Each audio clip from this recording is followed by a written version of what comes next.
It all begins about 500 years ago when a meteor shower tore through space and formed a vast black hole. Due to the hole, several monsters fly out of their home, and they pour to Earth. Humans decide to name their evil spirits. These evil spirits feed off humans who are actually weaker than them and have no way to fight back. Humans try to find a means to survive, and the surviving humans create safety zones for themselves, and they run to their safety zones. They decide to fight back as they can't allow spirits to take over the planet that they once knew to be theirs. The war against spirits starts. Not long after they resolve to fight back, they extract special substances from the spirits, and their scientists inject these substances into animals, which causes the animals to mutate, and they get so much strength. Humans with strong spiritual powers can sign contracts with these animals to make them become spirit pets so humans can fight against these spirits. Because of the new evolution, a whole job appeared. It's the job called the Spirit Master. Spirit Masters are humanity's newfound hope to fight against the spirits who have destroyed several of them. They are the only beings who can oppose the demons in their world, and as a result that they are highly regarded and they have been given honor and respect. One of the Spirit Masters, Ye, gets into an altercation with another boy, Ye Qianxing, who doesn't have the ability to create a contract with spirits but has a pet he names 205. Ye is much stronger than Ye Qianxing, especially since Ye can summon his spirit pet. Ye orders his pet to attack Ye Qianxing's pet, and he even hits Ye Qianxing and steps on his head. He warns Ye Qianxing that he should understand that there are some people in this world that he can't go against, and one of those people is Ye. As a warning, he tells him he will be taking his pet's life for that fight, and if Ye Qianxing tries to fight him again, it may be his life that will go in return. The boys around laugh at Ye Qianxing. They say that for someone who doesn't have the ability to create a contract, he is really useless. They laugh at him, saying he thinks being around a husky will make him a spirit master, but nothing can change a useless person and makes the person stop being useless. Angrily, Ye Qianxing speaks back to Ye and threatens that he will kill Ye, but Ye laughs. Even if his life is at stake, is it someone as weak as Ye Qianxing that will kill him? He tells Ye Qianxing that he can't even do it. He tells Ye Qianxing that if he wanted to kill him, he will do it in an instant, and all he has to do is to wish for his pet to do it, and his pet will get the work done. He keeps laughing at him until they hear the voice of a young lady, Ruoxi. She tells them it is enough. He says they have killed Ye Qianxing's pet, and what more do they want from him, so it is about time they stopped. She claims that no matter how bad he is, Ye Qianxing is still her little brother in name, and they shouldn't make it difficult for her. Since she is their senior at school, they decide to obey Ruoxi, and they let Ye Qianxing go.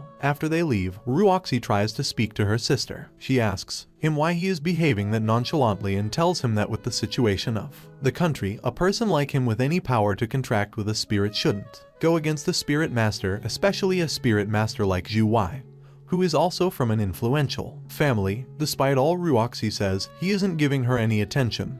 He concentrates on his pets, and he cries. She tells him that if Ye kills him, considering Ye's status after becoming a spirit master and his family, his choices before making a decision to fight Ye. Ye Qianxing keeps concentrating on his dead dog. He screams and cries so much that Ruoxi has to tell him the dog is dead and there is nothing he can do about it. She tells him he is just a normal dog, and she doesn't understand why Ye Qianxing is taking it that hard. After that statement, Ye Qianxing gives her his first response. He tells her she doesn't have to console him as she is also a spirit master, and he is sure she also sees him as useless, just as the other boys who are spirits masters, so there is no reason why she should pretend. He tells her he will ensure he becomes a spirit master and he will be stronger than Ye and the others. He buries his dog, saying that the dog is the only person who has stayed with him since he was a little kid and the number one person who hasn't felt like he is useless. He consoles himself by saying his dog no longer has to live in pain. Ye Qianxing is an orphan. He says that with his dog, he hasn't had any reason to feel alone.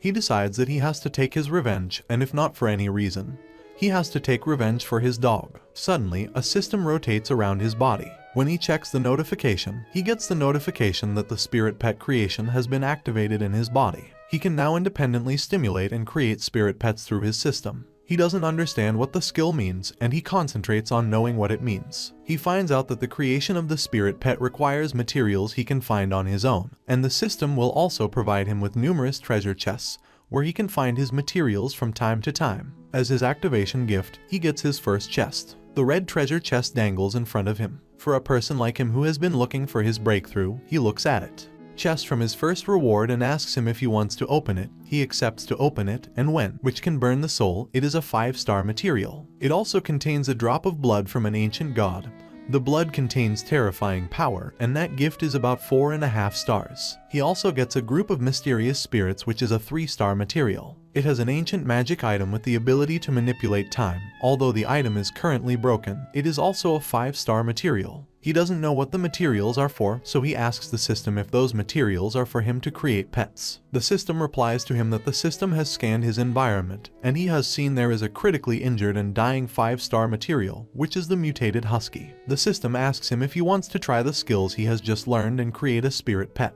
He repeats the words again to be sure he understands what he is hearing, and if he is indeed hearing right, does this mean he can actually heal his pet? Also considered materials by the system and the drop of blood from the ancient god, which he has gotten. As some of the items in his treasure chest contains a large amount of power, so there is a big chance that he can revive his pet with that blood. Since he doesn't know how to use it, the system gives him tips to use it better and recommends that he adds blue light mass and Netherworld fire to the composition he is using, so he will increase the attribute of the created spirit pet. Ye Qianxing takes all the advice he has heard without ignoring any, and he gets into action to save his pet. He does it, and to his shock, his pet comes alive, but this time around as a mutated demon. His pet, named 205, is now a spirit pet. He is a devil, and his appraisal is 5 stars. He is of level F5 with 4 different skills, which are Devour, Shock, Nether Fire, and Strike. He has a weakness, which is the machine type, and he also evolves. His pet evolved form is called Cerberus, and he is so shocked that his small dog can be that huge. The system notifies him that he has successfully created his first spirit pet, and he will be rewarded with 1 point for his creation. He also has the ability to fuse 2 skills of the pet spirit, and he is asked to select 2 skills. Thought about it, he sees that it means he can use his pet's skills. He is to choose 2 skills that he wishes to adopt out of the 4 skills his pet has, and he chooses Nether Fire, Shock, and Strike. As a result of his choices, the spirit pet skills solidify. He feels the power on his body, and he can see that his body is lightening up with powers. He feels he doesn't need his pet to do anything, and he thinks he can even defeat lower ranked demons by himself. Since 205 is no longer a pet, but he is now a spirit, the system asks Ye Qianxing to sign a contract with his spirit. Everything happening that day seems like a dream, especially since he knows he has no ability to use magic initially. He explains to the system that when he was 5, his spiritual power was affected by an incident, and since then, he has been unable to become a spirit master, and just within, he has gotten tremendous powers. He remembers all the words people have said about him, the people who call him useless, the ones who insult him, and the people who refuse to be friends with him. These words have affected his self-esteem, and he doesn't believe in himself, so he doubts if he can be a spirit master. The system tells him he doesn't have to worry, as contracting with spirits that were created by the system has a 100% success rate, so it is sure he will succeed. He then decides to give it a try. At least the trial doesn't hurt. He goes to the pet, and he touches his head to create the contract. Immediately after he does so, he gets a notification that the contract is successful, and the system congratulates him. 205, who is initially a pet with no ability to talk, calls him master. That moment is such an emotional one for Ye Qianxing, especially since he has believed he would lose his pet. He immediately tells 205 of all his new successes, telling him he can finally create contracts and even communicate with 205. He feels that the gigantic form 205 will scare people, so he asks if 205 can reduce to his original form. He explains that although he doesn't have a problem with 205 seconds form at the moment, he feels that others may be afraid when they see him. 205 obeys his master's order and he reduces. He comments that in 205 seconds small shape, they can convince their enemies, and at that point that they are now, no one will be able to underestimate them again. He has just one mission at the moment, which is for him to get the people who hit them and killed 205 that day and wage his revenge on them. Ye Qianxing returns home so late after his whole encounter that day. He enters the house. He tries to enter his room, but his adoptive mother speaks to him harshly. She calls out for him, asking where he is going and why he has returned home that late. She asks him where he has gone that day, and she notices that his clothes are so dirty. Has warned him before to avoid getting his clothes dirty, and she doesn't have money to waste buying clothes for him, so she won't buy him any cloth again, and he may as well go to school naked the following day. He doesn't give her any response. He tries to walk away from her to avoid getting angry, but she continues to scream at him. She asks where he is going and if he is ignoring her. She screams at him, asking him how dare he ignore her. She wonders what kind of attitude he is trying to cultivate. She tells him she has the right to throw him back on the street and make him become the parentless orphan that he is. The word orphan, parentless, and all those insults that go straight to his background annoys Ye Qianxing. It isn't his fault that he has lost his family at a tender age. When he was 5 years old, he had an accident that made him mentally injured, and his parents mysteriously disappeared during the accident. After he recovered from the accident, he was sent to the orphanage since he had no parents. At the age of 6, a new family comes to the orphanage to adopt a child, and his new family adopts him. At that time, they had a daughter, Husky. When the time for kids to awaken their powers arrives, the family finds out he doesn't have any spiritual power, and he has lost all his ability to perform magic during the accident. In a society where the greatest class of people are the people who can use magic, a person like him who can't use magic will be considered as the lower class in the society, so just like the custom, he becomes the lower class in the society. His parents do not like the idea of feeding and accommodating a child who won't be useful for himself in the future, let alone his family, so they try to leave him. However, the law in that county stipulates that an orphan who has been adopted must be raised to the age of 16, so they are stuck with him, and there is no way they can send him away. They reluctantly remain with him and count down till he is 16. However, their attitude toward him becomes extremely bad. They would hit him, scream at him, and scold him every time, even if he didn't do anything bad, has no magical power, and even if he tries to leave the house, there is no way he will survive without spiritual power. But not again, he has gotten enough spiritual powers, and he won't persevere to that life again. He tells his mother he won't accept that lifestyle again, and his mother gets angry. She asks what he has said, and he isn't repulsive. Husky screams his name to bring him back to normal and caution him, but Ye Qianxing is no longer scared of the repercussion of his actions. His mother screams and asks what he is doing, but his father tells her she doesn't need to worry herself about him as he will soon become 16 and find his way out of their house. That way, they won't have any responsibility for him again. She calls Ye Qianxing an ingrate. He claims that after they have spent several years taking care of his useless self, he doesn't show any shred of gratitude, and the only way he thinks he can pay them back is by threatening them. She screams that he should leave her house and not come back again.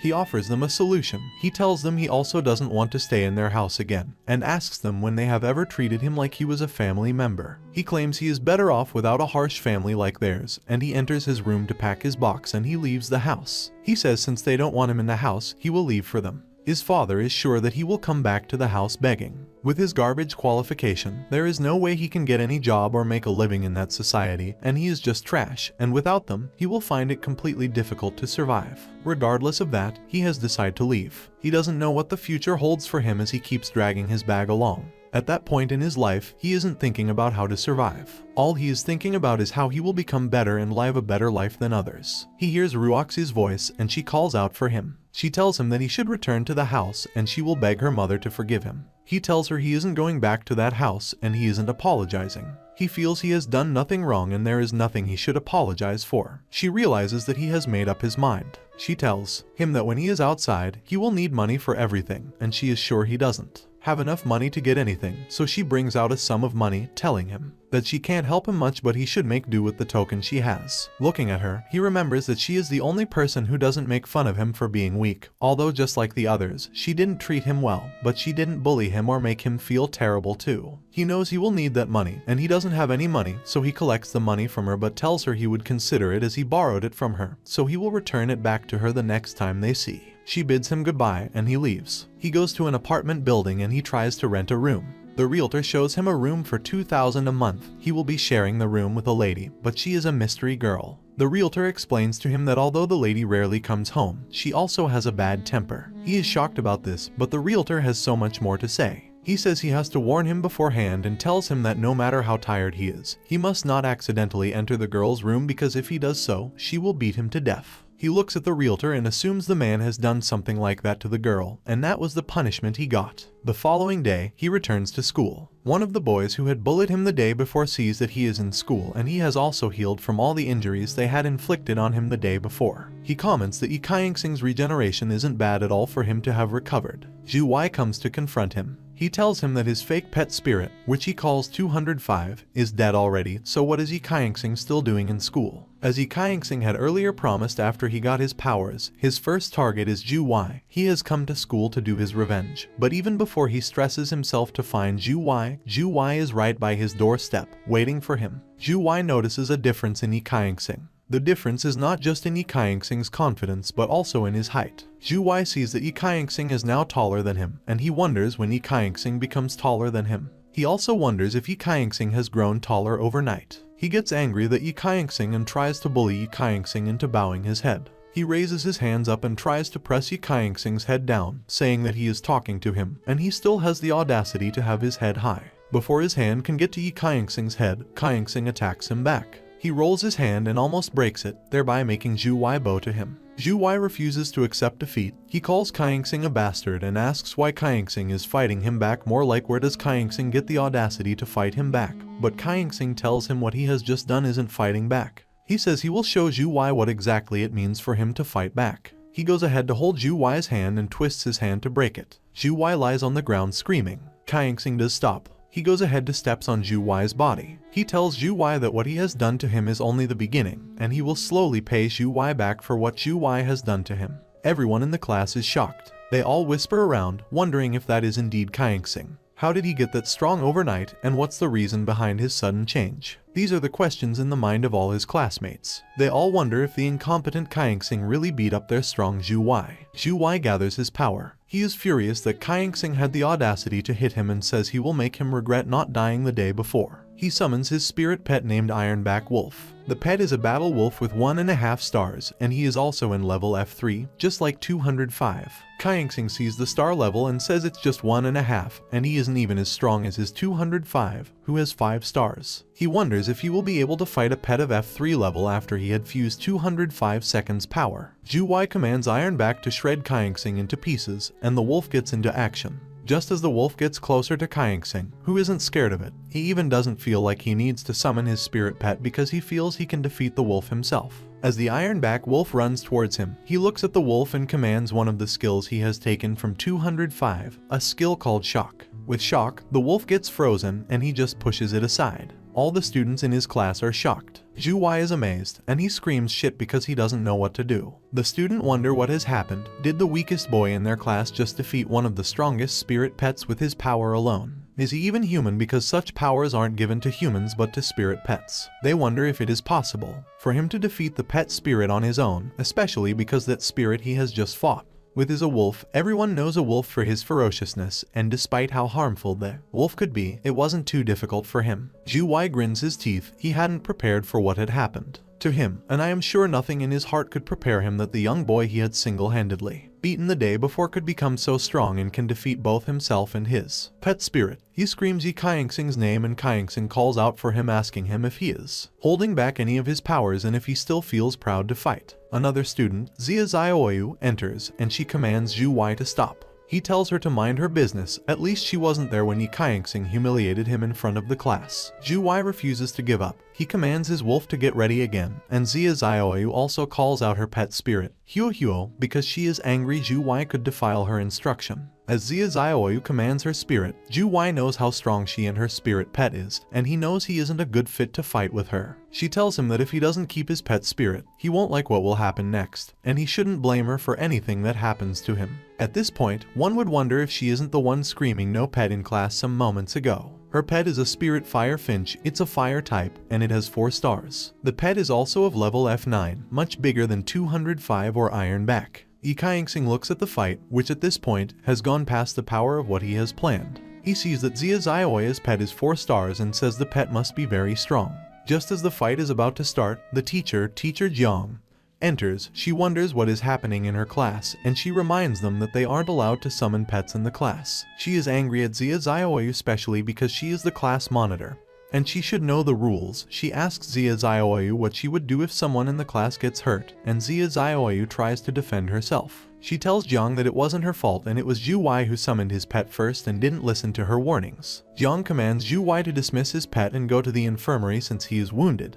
He returns Ironback, and Zia Zioyu also dismisses her pet. Before leaving the class, the loser, Zhu Wei, threatens Ye Qianxing, telling him he wouldn't forget what has happened, and Ye Qianxing replies him that he won't forget it too. He says the wrist which Zhu Wei has lost is just the beginning of his hardship because, slowly and steadily, he will pay for all he did to himself in 205. It turns out the teacher watched the fight too. Jiang wonders what has changed in Ye Qianxing and if he really defeated Ironback alone. She remembers that he is meant to be the weakest in the class, and she wonders what has changed. The teacher punishes him and Zia Zioyu, and as they serve their punishment, He speaks to her to apologize. He tells her she shouldn't have been punished and that what happened earlier was between himself and Zhu Wai, and it was a personal fight. She tells him she doesn't mind the punishment because even if she had to be punished, she wouldn't watch Zhu Wai bully him. In a flashback to Teacher Jiang's verdict, she had said that although most of the blame for the fight falls on Zhu Wai, but Xia Xiaoyu is to be blamed, she is also in the wrong, and they all know that her fire spirit pet is very strong. It could deal with high damage and could have hurt anyone in the class if the teacher didn't interfere, so as her punishment, she is to run around the school for fine rounds. Xia Xiaoya humbly accepts the punishment, but Ye Qianxing, who feels it's wrong for her to get punished for an offense she isn't involved in, raises his hand to speak to the teacher. He tells her the entire situation has happened because of him and Zhu Wai, so Xia Xiaoya has no hand in it. He says he is at fault, and she won't allow Xia Xiaoya to do the punishment alone, so he offers to join her with the punishment, and the teacher tells him he can do as he deems fit since he wants to be punished. There is no reason she should stop him from serving the punishment. As they run together, he brags to her that he is a man and it would be bad for him to allow a lady to protect him.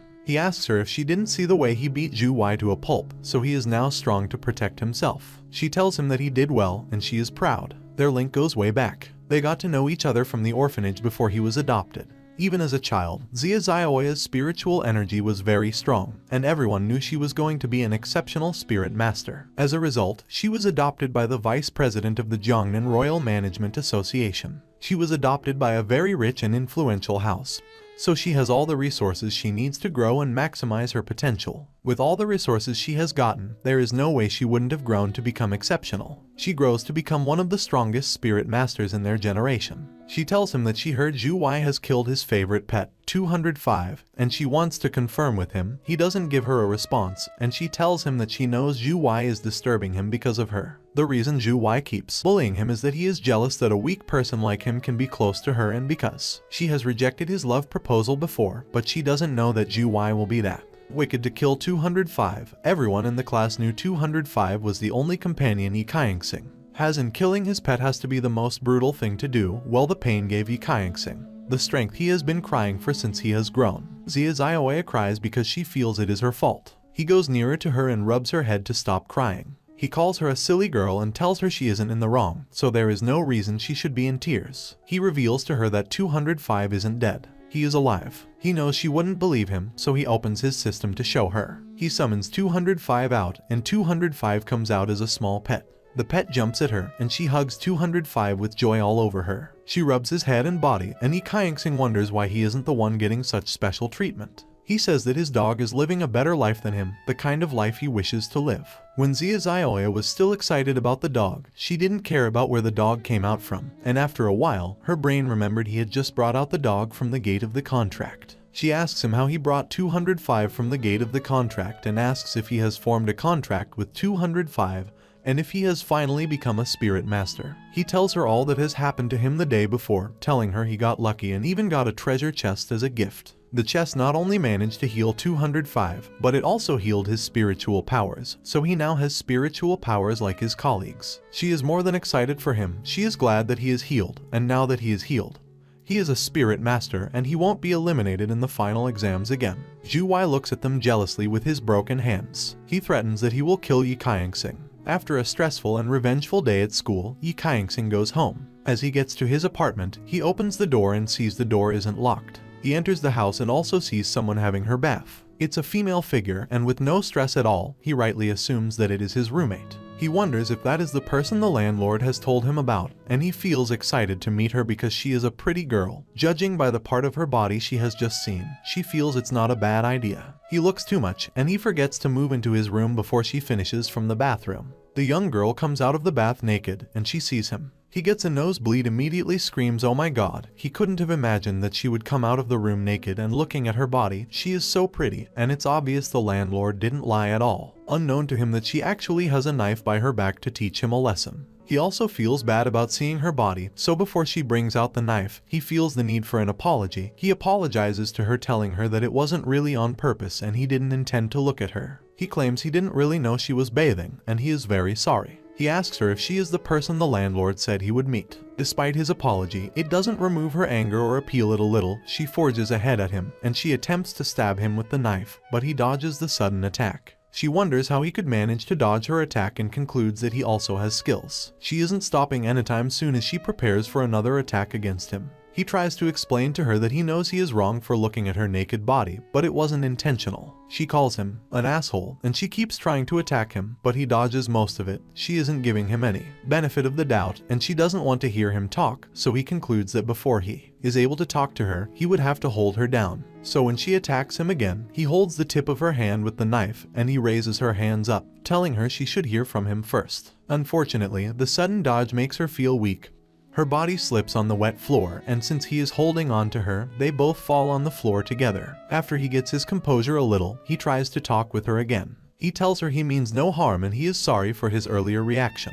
He begs her to calm down with him so they can talk. He explains that he is a tenant in that room and what happened was an accident, so she should hear his side of the story. Instead of listening to him, she pushes him off, telling him to get out of her way, and calls him an asshole. He apologizes again and asks her hope she doesn't have any intention to hurt him with that knife again. She tells him yes, but contrary to what he has concluded, she is planning to hit him on his manhood with her leg before he realizes it is too late, and he is seconds away from losing his manhood.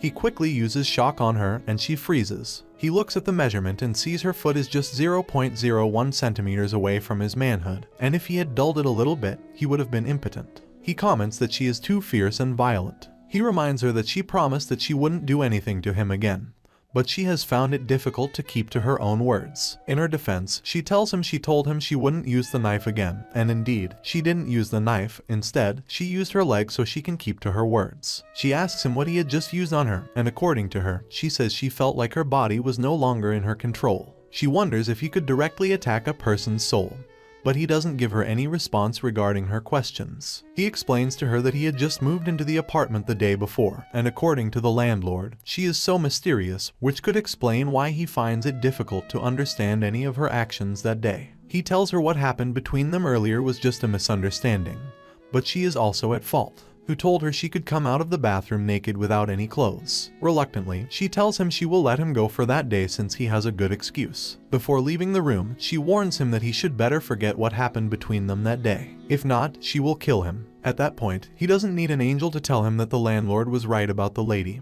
He has a hot temper, and she is also very fierce. The following day, he goes to the mercenary city. He tries to take a mission so he can earn money, but they tell him he needs a mercenary badge to take any mission. He asks the attendant what a mercenary badge is and how he could get one, so she explains to him that as long as he joins a validly registered mercenary group, he will get the badge. The next worry is how he will find a mercenary group. She directs him to the city gate, telling him he should use the guide map to find the gate, and he will find a map next to the city gate, so he will get to the recruitment venue. She tells him there are many groups looking for teammates, and that motivates him. He appreciates her and tells her he will come back to her after he finds group for himself. She realizes he is very polite compared to other kids. She tells him he is kind, and it is her duty to serve him so he doesn't have to be that humble. The next step is to find the recruitment hall. As he walks away, he walks beside a man. He feels the man is tall and imposing, and when he passes beside him, he sees the other people in the queue, angry that the man didn't join the queue, while eavesdropping on their conversation. He hears that the man is an E-ranked spirit master, and he is Qi Wu of Iron Blood Mercenary Group, which is ranked as number 1 in the entire kingdom. Little wonder he can't queue. People like that don't have to be humble. Qi Wu goes to the attendant and asks her if there is any mission he can take. The attendant feels it is bad for her to attend to Qi Wu when he isn't in the queue like the other mercenaries. She looks at him with a fearful aura, and she begs him to please observe to the rules of the guild, and he should cut the line, instead of understanding the rationale she is coming from, especially since the other mercenaries will find it disrespectful if she attends to him despite cutting in the line. He looks at her ridiculously, asking her what right does a normal person like her have to talk to him in that manner. He commands her to do what he told her to do and stop disturbing him. He says he cut in lines in front of the mercenaries, and they couldn't say anything to him, so who does she think she is that she could talk to him? She insists she won't attend to him and he should follow the guild rules. He gets angry. He says she is stubborn, and if she doesn't attend to him immediately, he will hit her mercilessly and beat her to death. As he raises his hand up to hit her, Ye Qianxing, who they haven't called into the conversation, butts in to play the role of a master defender. He holds Qi Wu's hands, and Qi Wu wonders who is the brat with the audacity to hold his hand like that. He asks who the hell Ye Qianxing is and why he is butting into a conversation that doesn't concern him. Ye Qianxing replies to him that he is an ordinary student who doesn't accept bullying and he won't allow him to bully the attendant. Qiu Wu tries to break free from Ye Qianxing's grip, but it's impossible. He wonders why a student's grip will be that strong. He still can't break free and wonders how an ordinary student could have that much strength. The other mercenaries there look at them. They all wonder who is the guy that dares to look at Qiu Wu's eyes and dare Qiu Wu, but unfortunately none of them know him. They claim that's the first time they are seeing him, but looking at his facial appearance, he has just become a spirit master. They say several side talk wondering what era he is, that he doesn't know that there are some people who can't be dared. They claim he is as good as dead after going against Qiu Wu in that manner, in public for that matter. He should just celebrate his obituary, while the people around believe Qiu Wu still has a grip on the situation. Qiu Wu personally knows he is losing as he can't get his hands off Ye Qianxing's grip. He is scared of losing in front of that much people, and he doesn't want to lose his integrity. He uses his second hand to wage another hit on Ye Qianxing, telling him that because he refuses to mind his business, he is most definitely looking forward to dying. Ye Qianxing watches Qiu Wu's attack. He claims that with the right timing and correct position, and one fighting move, he can bring the mountain down. He quickly bends down before Qiu Wu hits him, and he uses his legs to fall Qiu Wu down. Every human in the guild is amazed. Who is he? They ask. Did he just bring the alright Qiu Wu down with just an attack? They wonder. They all know Qiu Wu's history and how he was the champion at the underground fighting arena in Jiangnan City. How will a small boy with not much fighting experience fight against someone like him and win? They wonder, knowing how much accepting that defeat will do to his name and strength. Qiu Wu refuses to accept that he has been defeated. He stands up again, saying that Ye Qianxing has annoyed him and he will stop being calm with him. He then calls out his pet spirit, the Berserk Bear. The Berserk Black Bear is a battle type of pet with 2 stars appraisal. He is a level F3 pet, and he has 2 weaknesses, with his nose as his most vulnerable area. He asks his bear to pay Ye Qianxing back. Looking at the purr, Ye Qianxing gets frightened a little. It is a 2-star pet, and he is pure strength, so it wouldn't be easy for him to deal with it. The bear uses a shock roar, and it brings out a resounding scream that everyone in the guild has to close their ears due to the great noise that comes with it. Ye Qianxing looks at the bear, asking if that's how he wants to do it. He wonders if the bear wants to pull that off in front of him and says since the bear wants to play around, he will join the play. Qiu Wu sees that he isn't affected by the shock roar. He wonders why, because he knows that the roar of the Berserk Bear is a shock skill. All the mercenaries around are shocked by the skill, but here he is, standing perfectly, and the roar doesn't affect him. Ye Qianxing realizes that he can't fight them without his spirit pet, so he summons 205. Everyone around is waiting to see his spirit pet because, considering how strong he is, they have assumed his spirit pet will be much more stronger than he is. When 205 comes out, they see it is Husky. Its look and appearance are a pure breed. They all laugh at him, wondering who will make Husky his pet without being afraid that the pet may run over to his enemies instead of fighting for him. Another lady laughs that the Husky is looking at him. Upon seeing 205, Qiu Wu feels he has an upper hand in the fight. He tells Ye Qianxing that he thought Ye Qianxing was someone from a well-known family who had been given all the training and education to be a good spirit master. That's why he is so strong, but it seems like he has overestimated Ye Qianxing, and Ye Qianxing is nothing. He commands his bear to tear 205 apart, saying that if he does that, he will cook a dog for his bear that night. Ye Qianxing also speaks to 205. He tells him he can see that everyone in the room is underestimating him, so he should prove to them that he has the power and show them what he has. Just as the bear comes nearer to him, 205 attacks him. Qiu Wu says there is no way a Husky can attack his bear, saying that it's basically like the Husky wants to commit suicide. When he looks at the attacks, he sees 205 isn't just a Husky as they have assumed, but it is Cerberus. While Qiu Wu is unnecessarily confident of his bear's strength, Ye Qianxing keeps giving his bear advice on the best way to fight and tackle so that he won't be injured. He tells 205 that 205 should beware of how the bear moves and that he should watch how it moves. 205 uses shock, and it shocks the bear. After the bear recovers, they continue the fight, and it really doesn't look like 205 is ready to stop. At that moment, Qiu Wu realizes his overconfidence will harm him. He realizes 205 is also good, and he calls out to his bear, telling him to fight more and not stop. Ye Qianxing advises that 205 should use another fire strike in return, and before 205 does anything, the bear activates another brutal impact. Ye Qianxing sees the brutal impact coming, and he tries to call out to 205 so he can dodge it. But it is too late. The attack hits 205, who receives a brutal injury and falls. Ye Qianxing runs to meet 205, where he has fallen. He goes to his pet and apologizes. He says it is his fault that he didn't have enough experience in leading. He shouldn't have launched a frontal attack on a pure strength spirit pet like that bear if he hadn't told 205 to. launched nether fire strikes, and he had allowed 205 to keep dodging the fight until they find the perfect opportunity to launch a counter-attack. What had happened to them wouldn't have happened. He eventually agrees that the Berserk Bear is worthy of being an E-grade pure strength spirit pet, and fighting him head-on is a terrible error that can't be forgiven. He knew the bear could withstand the effect of the nether fire strike that he had commanded 205 to do, and even after withstanding it, it could also come back with a powerful strike, but it looks like he was right. He sees that even the bear is weak after withstanding the nether fire strike. He says that although the bear could withstand the strike, his body and soul suffered heavy damage. It looks like the pets from both sides are injured, but he feels more bad about 205 seconds injury because he knows that if he hadn't made that command, 205 could have defeated the bear without any error. After apologizing, he asks 205 to return to his house and have a great rest so he can recover from his injury. 205 knows that Qianxing wouldn't give up on that fight until he sees Ye Qianxing defeated. He asks Ye Qianxing how Ye Qianxing intends to win that fight if he goes back. But Ye Qianxing tells him not to worry, and he has a plan, so 205 should ensure he recovers first before going.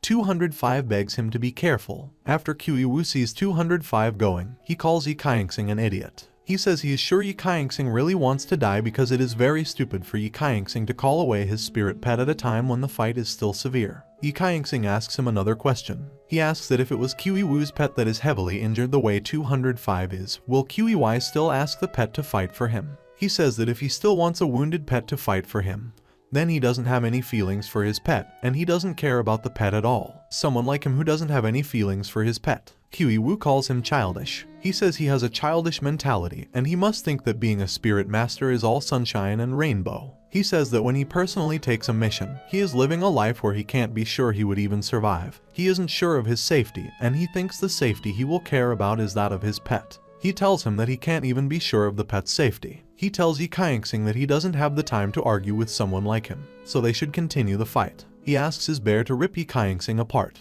Just before the pet gets towards Ye Qianxing, fortune shines on him, and it looks like his day of death isn't that day as they hear a team of people entering into the guild, and they command them to stop fighting. The boy is the young master and the son of the city's lord. He speaks to Qianxing, asking if Qianxing isn't aware of the mercenary rule. He reminds him of the rule that says no matter how much a mercenary is angry at his colleagues, they must not get into a fight with each other. All the people watching the fight wonder why the young master is there. Some feel he is actually there to take care of the Iron Blood mercenary group, despite the fact that the Iron Blood mercenary group is very famous. They are nothing compared to the young master. Ye Qianxing isn't used to the mercenary lifestyle, he doesn't know how any of them is, and he wonders if the young master is actually the city lord's son. Immediately Qianxing sees the young master. He gets humble. He tells the young master that he knows of the rules and asks if the rules don't appear to other mercenaries. He says the young boy insulted him, so it is needed for him to teach him a lesson. He begs the young master to at least close one eye for him.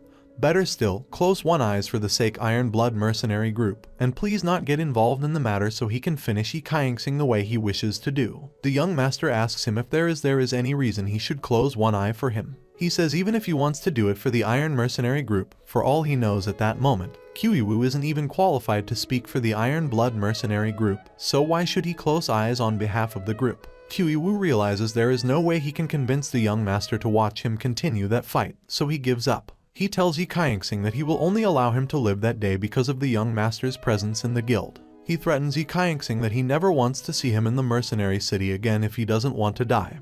He eventually calls his bear to return. The young master goes to meet Ye Qianxing. He asks him if he isn't injured, and he introduces himself as Sutila, who is the young master of the entire kingdom. Ye Qianxing also introduces himself. He appreciates Sutila for interfering in the fight and saving him. Sutila, who actually watched the fight from the beginning and saw how it started, tells Ye Qianxing that if there is anyone worthy of appreciation, it should be him because he was the one looking up to the safety of the attendant who got him into the fight initially. He says that although he knows that Qianxing's behavior isn't good, his bear is very strong, and it is just amazing that Ye Qianxing managed to inflict injury on that bear. However, he warns Ye Qianxing that he has to beware of Qianxing from that day because Qianxing would hold that grudge against him and he wouldn't forget. It is he is a very vindictive person.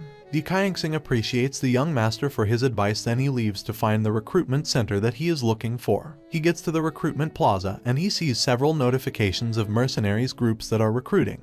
The dire wolf mercenary is recruiting, and there is no age limit or level requirement to register. He also sees that the Tage mercenary group is recruiting, although those ones put preference to mercenaries with strength type strength. Teacher Ma mercenary group is also recruiting, and they are looking for mercenaries with martial value. Someone also advertises to him that the super salty mercenary group is recruiting, and they are seeking someone with fair skin and who can dance. All the mercenaries groups scream in his head, telling him their requirement and qualifications, and he is left to pick any of them that he really wants. His eyes catch a lady sitting peacefully on a chair. The lady looks just like his housemate, and he tries to flash back to when he saw her the day before. He realizes she is really the one and thinks in his heart that she looks totally different now that she is putting on clothes. He approaches her and tries to talk to her. He tells her it seems fate has brought them together again, and when she raises her head to look at him, he sees that her clothes are exposed on the chest area. He sees her chest, and he shifts back in shock. He wonders what type of person she is and what exactly is wrong with her that she can't put on clothes completely. He says that even if he wants to forget about how she forgot to wear cloth after her shower, is that the same way she wears revealing clothes every day and get people uncomfortable. She looks at him, stands up to hold his clothes, and carries him up with his cloth, asking him what he has come to the recruitment plaza for. Such an annoying question, because I don't know if there is any other reason why. Someone comes to recruitment centers. She has assumed that he came to look for her or is stalking her because of what he saw the night before, and reminds her she has warned him to forget everything he saw that night if he doesn't want to die. At this point, I wonder why everyone wants to kill Ye Qianxing. He feels like the major reason he has approached her is that he wants to apologize to her for what he had done the night before, but looking at the way she had reacted after she saw him, it looks like she still isn't in the mood to listen to any apology from him, so he can as well keep his apology in his pocket. As he stands in front of her, an elderly man comes to meet him and asks him if the young lady, who he later finds out her name is Qianxing, is his friend. Qianxing replies that Ye Qianxing isn't her friend, and she doesn't know him from anywhere. The man asks him if he is at the recruitment plaza because he wants to join a guild, and tells him he can join the Carefree Mercenary Group.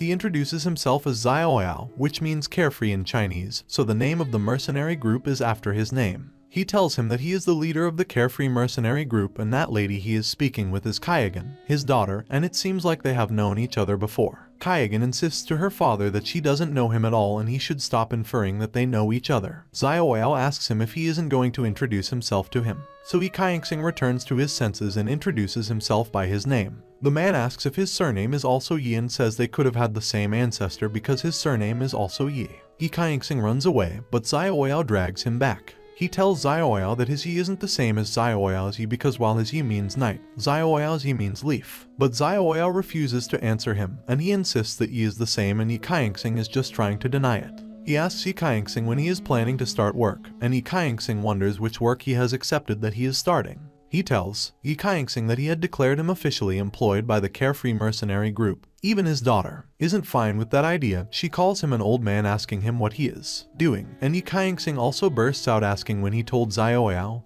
that he wants to join his party. Xiaoyao asks him if he is really looking for a mercenary group, and Ye Qianxing replies affirmatively, so he asks him if he thinks his daughter is pretty, and Ye Qianxing replies in the affirmative again. At least it is obvious even to the blind that she is very attractive, so Xiaoyao tells him that if he thinks his daughter is pretty, then their group should be the first group on his mind to join. He says if he joins their group, he will not only get to join a mercenary group, but he will also have special advantages with his daughter, so it seems like a deal he shouldn't reject. Qianxing screams at her father. She stretches her hands and hits him on his head, asking him what nonsense he is spewing. Instead of Xiaoyao to admit that he is wrong with his words, he says that Qianxing won't reacting like that because she is shy. After the hit on Xiaoyao's head, Ye Qianxing gets concerned and asks him if he is okay. Since Ye Qianxing calls him master, he assumes that Ye Qianxing has accepted to join their party. He says he will register his name into the system immediately, and all he just has to do is to write his name on the badge. And Qianxing gets angry at Ye Qianxing for accepting such a stupid offer, and tells Ye Qianxing that he is finished. Xiaoyao doesn't care about how she feels at that moment as he concentrates solely on Ye Qianxing, and tells him he will take him to the headquarters of the Carefree Mercenary Group immediately. He holds Ye Qianxing's hand as if he is stopping him from running away, and when Ye Qianxing tries to help him to hold on a bit, he refuses to answer and drags him along. The other mercenary groups look at Ye Qianxing. They wonder if he had just joined the carefree mercenary group and says that he is still young, and they pity him. Xiaoyao takes Ye Qianxing to the carefree mercenary group headquarters. He says he can take a look around first, and Ye Qianxing also calls him leader. He wonders why there is no one at the group headquarters and tells his concern to Xiaoyao. Before Xiaoyao replies to him, Kaigan enters the headquarters. She tells him he doesn't have to worry as there are just 3 people in the group, which are him, her, and her father. He screams he never could have imagined that he would join a party with just 2 members, and he wonders if they could be for them to have no member. He says there is no way that group should have been considered as a mercenary group, and he feels like he has been badly cheated. He asks them if they are allowed to take missions and says he is counting on getting a job so he can make a living, as he is very poor and he needs money. Xiaoyao calms him down. He tells him he doesn't have to worry and that their group isn't particularly concerned about members. He tells Ye Qianxing that they can take missions, and there is a 2-star mission for them at the moment, and he should go on that mission with Kaigan. Upon hearing that there is a mission they can take, his countenance changes. It's not just any mission but a 2-star mission, for that matter. He comments that the group isn't as bad as he had thought it to be. While he is so excited to take on a mission for the first time, it seems like that excitement isn't getting to Kaigan. She tells them no and says she isn't interested in doing a mission with him. She claims she can do the mission by herself and she doesn't need him. She tells her father that carrying a burden during a mission can be annoying, and while she has to fight, she will still have to protect him. Xiaoyao feels Kaigan's words may have annoyed Ye Qianxing.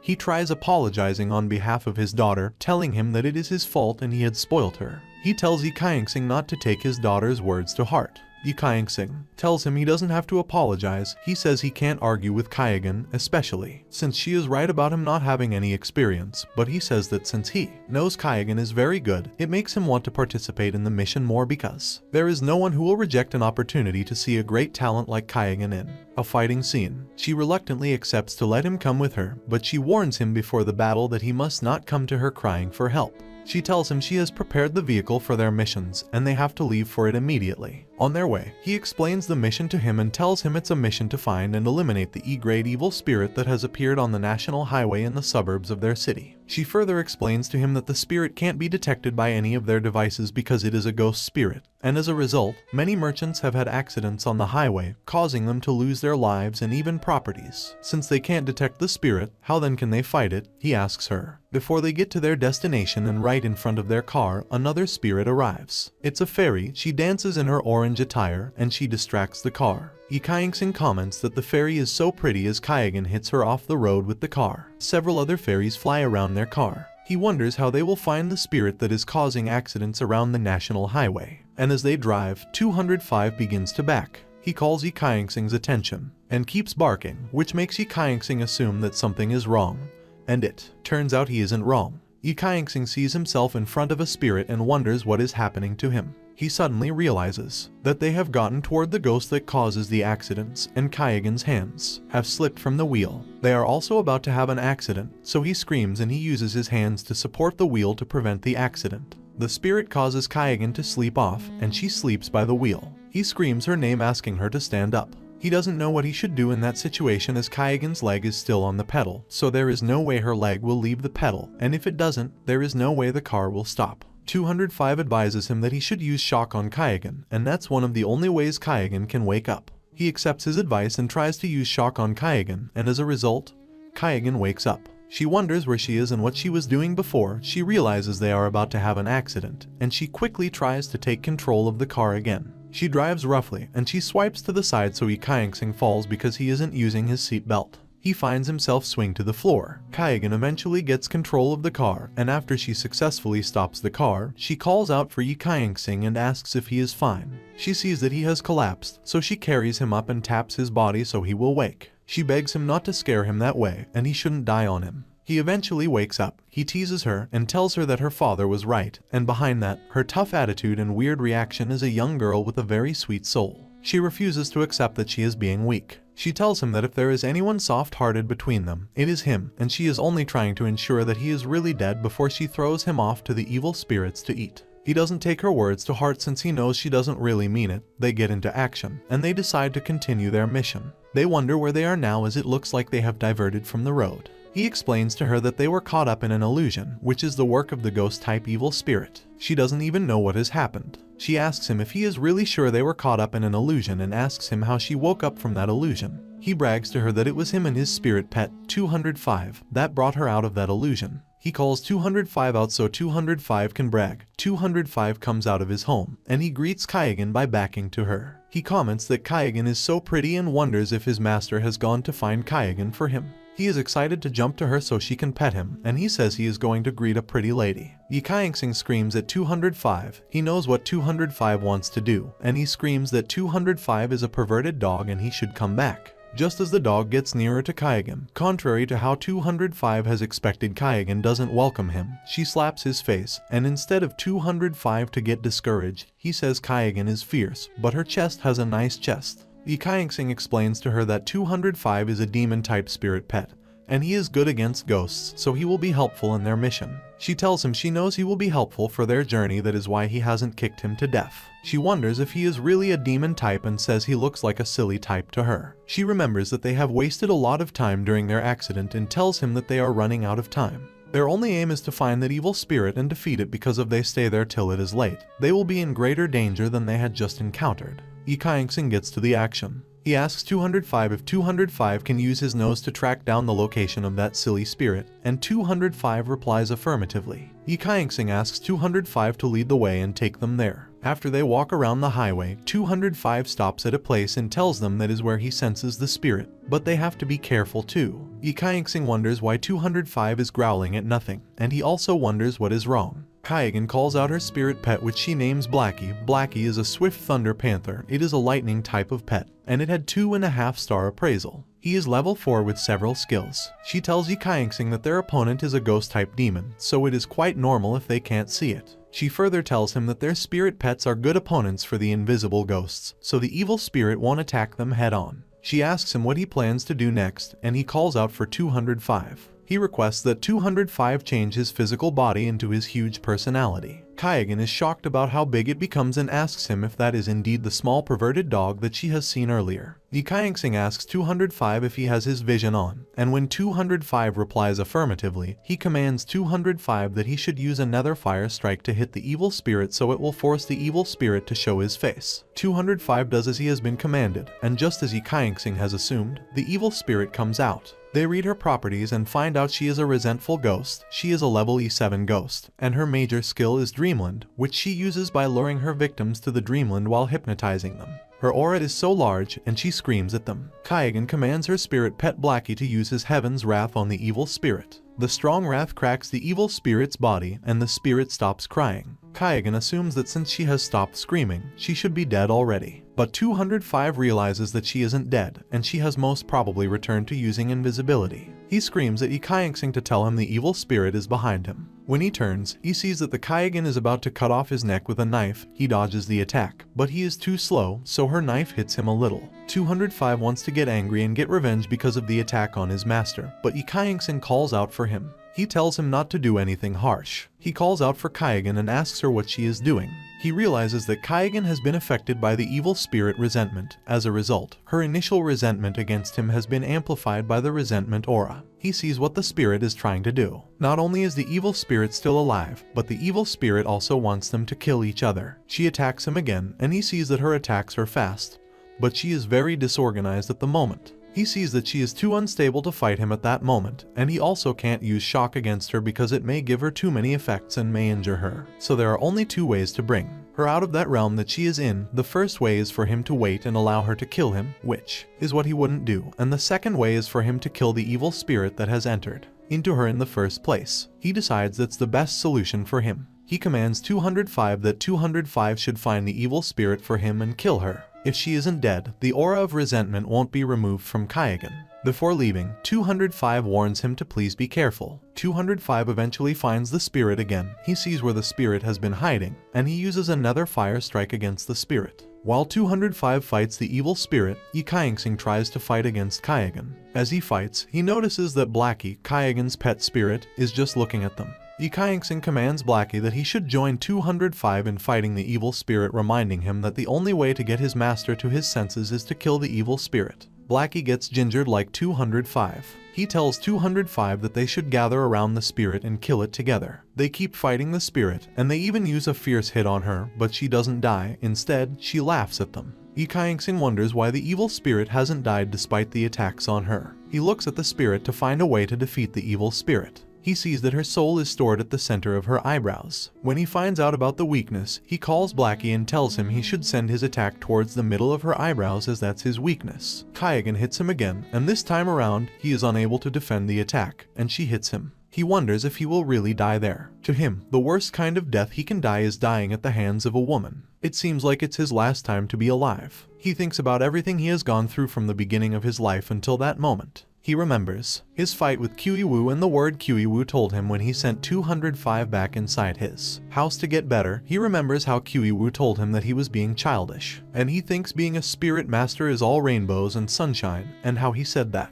whenever he goes on a mission, he isn't always sure he was going to survive and come back, and most times he can't even guarantee his own safety, let alone the safety of a spirit pet. Despite how he had thought Qianxing's words then was just mere puff, but at that moment in his life when he is dying on his first mission, he figures the life of a spirit master is that which the spirit master can't determine his safety, and he can't be sure of his own safety. So that is where his life as a spirit master ends, the life which he has wished for since he was born. He had hoped he would be able to enough that life was better than that.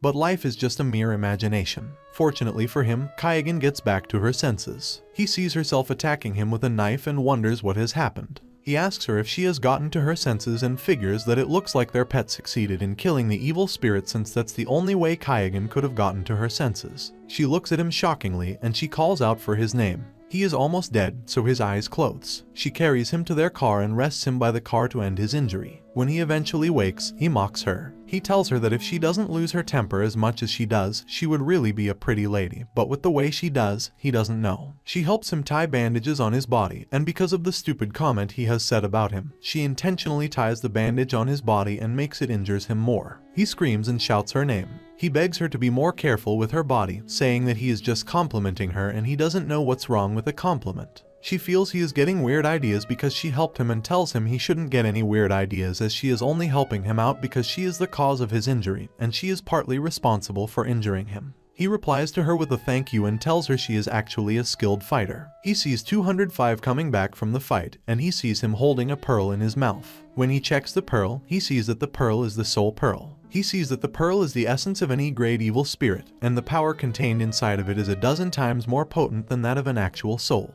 205 brings the pearl to him and puts it in his hand. He calls out that it is a soul pearl, and Qianxing is shocked that he knows what a soul pearl is. She tells him that when she first met him, she couldn't expect that he would know what a soul pearl is or he would even have knowledge of spirit pet advancement. He tells her he is a straight-A student in his school. Qianxing calls 205 and she gives the pearl to him, asking him to eat it. She assumes that if 205 eats the pearl, it will increase his level gracefully. However, Ye Qianxing asks her if she is sure she will be okay if his pet spirit takes the reward for the fight, and she tells him that she is fine with it. She says he is the one who defeated the evil spirit, so if there is anyone who deserves the pearl, it's definitely him and his pet spirit, and the pearl will also help 205 and increase his skills. Since he is sure she wants 205 to eat the soul pearl, he gives it to 205 and asks him to eat it. He also hopes that the soul pearl will allow 205 to advance better. Immediately 205 eats the pearl, his new status shows, his level increased to level F3, and his master Ye Qianxing is shocked. He wonders how it is possible for just a soul pearl to increase his level from F2 to F3, and says that the soul pearl is worth about 40 of a normal soul. He gets another notification from his system, which tells him that his spirit pet has finished his first advancement, and he has been granted another treasure chest as a result. The system asks him if he really wants to open it, and he is glad that there is a reward for him after getting the advancement. He asks his system to open the treasure chest, and when they do, he sees that he has gotten a blue water cube, a cosmic magic cube containing the universe and has the power to space. It is also a 5 stars materials. He also gets the Empress Scepter, which is a representative of higher power capable of enhancing any attribute. That's 3-star material. He gets an ancient pillar which can be big or small, long or short, indestructible, and has a surprising weight. It is a 4-star material. After listening to all he has heard, he is so excited he comments that he got a lot of good things this time. Qianxing sees how happy he is, and since she didn't see what he has seen and she doesn't know about the treasure chest, she wonders what can be making him that happy, so she asks him what he is thinking. He tells her it's nothing, and he is just really happy that 205 leveled up so greatly after he got the soul pearl. It's at that point that he realizes that what he has been seeing is personal to him and no other person can see his pet creator stimulator. They return to the carefree mercenary party headquarters. They meet Xiaoyao, who is very glad they have completed the mission. He says they finished the mission so fast, and as a reward, he will give them the commission they truly deserve. Humbly, Qianxing tells her father that he should give her commission to Ye Qianxing because he is the one that did most of the work. She tells her father that because of her, Ye Qianxing even got injured. Xiaoyao is elated. He doesn't know that his new recruit would be that good. He says he is an example of a talented individual who doesn't show off his skills. He refuses to take all the flattery for himself, and he explains that he isn't the only one who did the job, and Blackie also joined them in the fight. Irrespective of that, Xiaoyao tells him that since Qinghan has asked him to give her a reward to him, he will do as she wants. He brings out the money, and Ye Qianxing is shocked. He sees that the money is so small, and he wonders if that is how much the commission of a 2-star mission is, and the money is small. Xiaoyao explains to him that the commission is meant to be 500 per person, and since he is taking for both of them, he is getting 1,000 for himself alone. He accuses Xiaoyao that the money is too small, and he wonders why a whole 2-star mission has just small rewards, but Xiaoyao tells him that they also need operating funds for the party, so he has to take a little out of their money to cover the bills of the mercenary group. He accuses Xiaoyao of taking almost all of their commission, not just a little. He begs Xiaoyao that he needs money, so can he get more money? Xiaoyao doesn't reply to him. He picks up a call and asks his caller if he wants to play chess. He says he is coming to meet him immediately. He screams at Xiaoyao, asking for his money, and his daughter tells him that even if he wants to act, he should act in a more real way. She wonders why he is using a remote control to make a call. A few days later, all the students in Ye Qianxing's class sit for their final examination. Their teacher tells them she will divide them according to their grades since they are a large number of students, so they will take the examination individually by each of the teachers in the class. She asks the ones who had the skill to create contracts with pet spirits to call their pet spirits out so they grade the quality of their pets. She tells those without pets not to get discouraged. She tells them they will also gauge their powers by their soul talents. Zhu Wai is still hell-bent on embarrassing him on every attempt. He calls out for him, reminding him that he doesn't have a spirit pet or any soul talent, so he doesn't need Ye Qianxing needed to come to the examination at all. He looks at Zhu Wai, telling him that he can see he has recovered, and he recovered fast. He says since Zhu Wai is sure that he can't pass the test,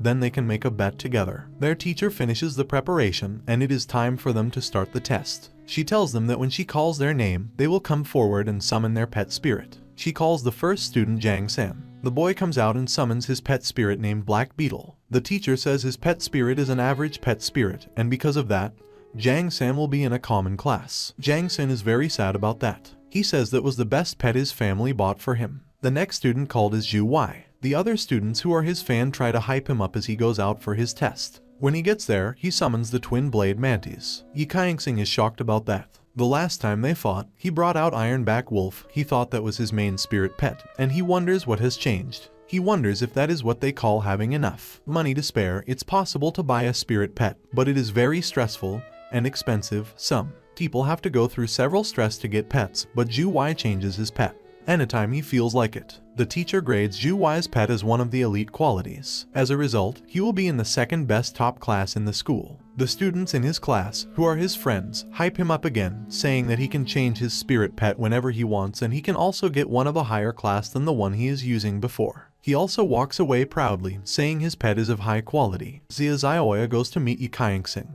He asks him if he is okay and if Zhu Wai has come to taunt him again. He tells her he is fine and she doesn't have to worry about him. After Zhu Wai finishes his examination, he goes to meet Ye Qianxing and asks him if he still remembers the bet he has with him. Their bet was that if Ye Qianxing passes the test, Zhu Wai will eat shit, while on the other hand, if Ye Qianxing doesn't pass, he will do anything Zhu Wai wants. The next student to have her examination is Xiaoya. She goes there and she summons her spirit pet, and the teacher says her pet is of the perfect grade, so she will be in the top class. She is their class monitor, and she is one of the best students in the class, so no one is shocked about that.